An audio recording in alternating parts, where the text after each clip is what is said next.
যুক্তরাষ্ট্রের major league সকারে Lionel মেসির অসাধারণ নৈপুণ্যে আটলান্টা ইউনাইটেডকে 4-0 গোলে উড়িয়ে দিয়েছে ইন্টার মায়ামি। ম্যাচে দলের হয়ে জোড়া গোল করেন এলেমটেন। রোববার 12 অক্টোবর ভোরে নিজেদের মাঠ চেস স্টেডিয়ামে আটলান্টাকে আতিথ্য দেয় মায়ামি। ম্যাচে প্রথম গোলের দেখা পেতে স্বাগতিকদের অপেক্ষা করতে হয় অনেকটা সময়। 38তম মিনিটে ত্রাতা হয়ে আসেন দলের প্রাণভোমরা লিওনেল মেসি।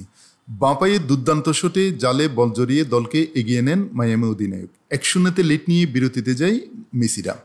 দ্বিতীয়ার্ধে 70 মিনিটে স্কোরশিটে নাম তুলেন এই মৌসুম শেষে পেশাদার ফুটবল থেকে অবসরের ঘোষণা দেওয়া আলবা।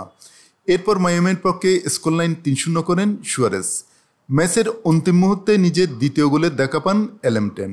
এর সুবাদে মেজর লিগ সকারে ব্যক্তিগত সর্বোচ্চ 26 গোলের দেখা পান তিনি, যা ছাড়িয়ে গেছে 2023 সালের MLS-এর গোল্ডেন বুটজয়ী ডেনিস বুয়েঙ্গাকে।